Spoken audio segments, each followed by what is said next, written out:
Welcome back. Safety crews still attending to the race cars now as both drivers are out.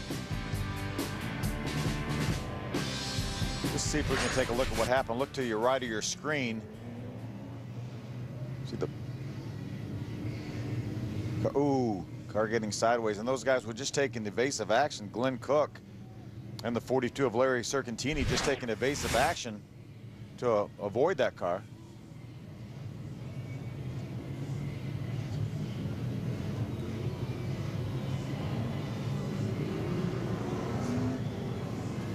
So working on avoiding the spinning car in the middle of the racetrack. These two get into the wall, and their evenings are done short. Even though it's 11:20. I guess I wouldn't call it a short evening for them.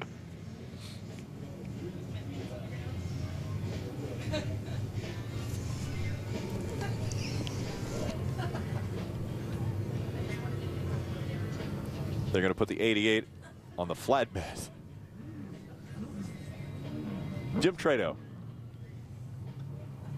Hey guys, I'd like to spotlight Travis Irving right now. He's running the black and white number 85. That's black and white's another term for a cop car. He's got the California Highway Patrol on his race car, and they really support him well. They bring a designation of people out. They've got a great display on the midway.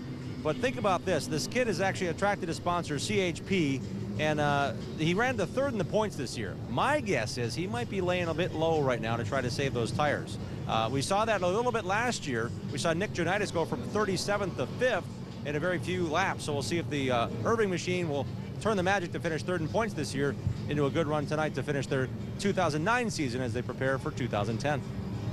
And when we get ready to go back to green, Tim Huddleston is going to be leading this race. The 39-year-old driver has had an incredible record as far as championship chases go here at Irwindale Speedway in this division. In 2005, he was the champion. In 06, second in points. In 2007, he was the champion. He was the champion again in 2008. He finished second in 2009. That's in 5 years, 3 championships, finishing second in points twice. You want to put your money on somebody on these restarts, Huddleston might be a good place to put it. So the restart going to be interesting once again. Tim Huddleston will bring the field back to the green flag. Rod Johnson Jr. will be on the outside of row number 1, and then Mike Johnson will be right behind Huddleston. Continue to clean the racetrack in turn 4. As they're getting the 88 of Glenn Cook off the track. We'll be right back for the green flag from Irwindale.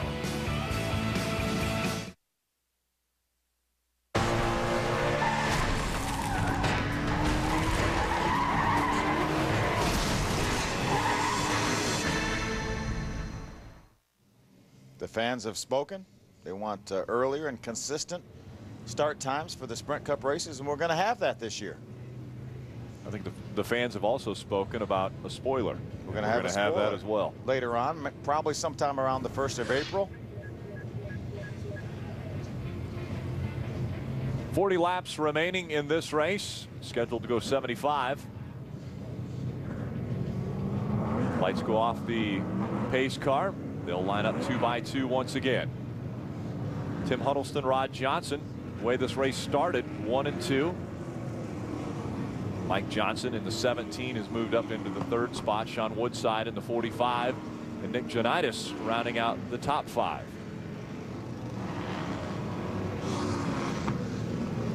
Michael Self running in the 6th position. Dallas Kolodny running 7th. 21. Grant Hebner is in the 8th position. Travis Irving running 9th. Jason Fensler. Top 10 is Jason Fensler. Just outside the top 10, Eric Holmes, 2-time West Series champion. And I'm sure a tired driver after just getting done with the All-Star Showdown. Coming through the turns 3 and 4. Green flag back in the air, and a great restart on the inside. Problems behind them, though. They pile up. That all started when Rod Johnson didn't get back in the gas on the outside, and it was the accordion effect. Look at the carnage of cars we've got up on the pit wall. Wow, Darren Cheek, the 62 car. 65 of George Atkinson Jr. 28 car, Trevor Schlunt. 05, Eric Schmidt, just underneath that 65. And you're seeing the safety crews get to these drivers to talk to them. Ricky James in the 24 car. We talked about Ricky. Just a chain reaction deal. As you mentioned, Rod Johnson Jr. didn't really go. The guys behind him took some evasive action. Take another look at what just happened.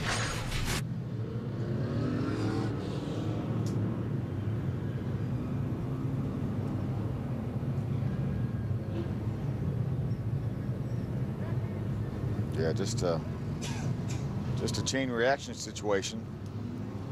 Some pretty significant contact between these cars. A couple cars up on the wall. George Atkinson Jr. It's amazing. You know, when Rod Johnson didn't go, it was about 6 or 7 cars back before really the cars really got out of shape and caused the incident.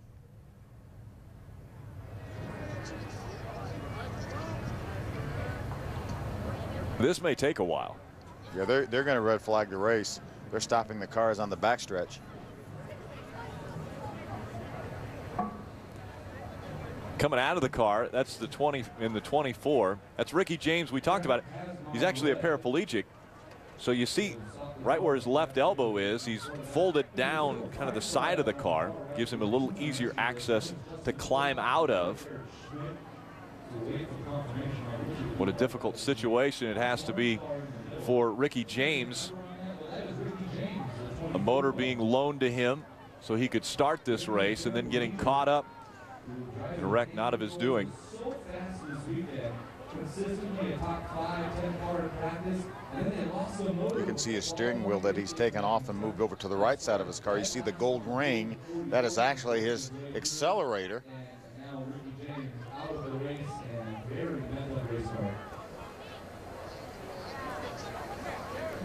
Take another look at this steering wheel.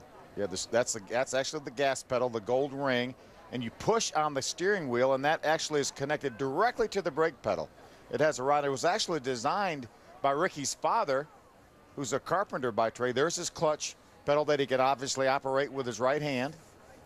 And we talked about we talked to the guys that worked on this and put it all together, and they said they didn't want to use any type of electronics because they didn't want to be accused of having any kind of traction control or any advantage that any other driver wouldn't have, and that's why they used the steering wheel to actually push on the brake pedal. Yeah. So Everything's mechanical. Yeah, there's no way that there could be any advantage for Ricky James with this car.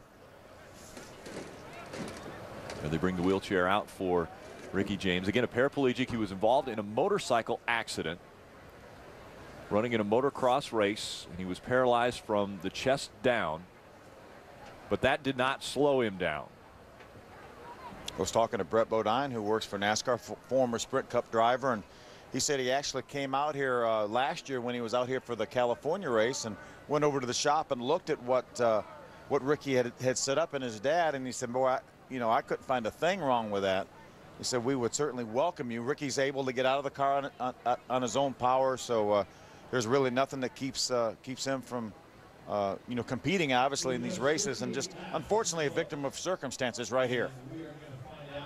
Dick Berggren. With Eric Schmidt, he was involved in that. What happened? I don't know. I think it happened behind me.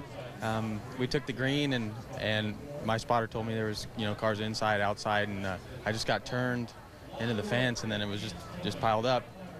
You all right? I'm fine. Yeah, no problem. Okay, thanks. Take another look. This is on the restart. Rod Johnson Jr. on the outside doesn't go. And then the white car started fishtailing, and then the red and white car slowed down, and then somebody ran in the back of the 05, and then it's just chain reaction.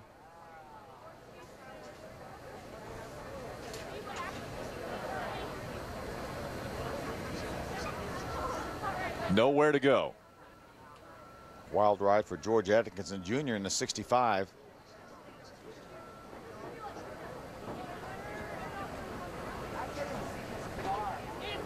There's Ricky James in the 24, then the 5, and then the 28 comes in, Trevor Schlunk.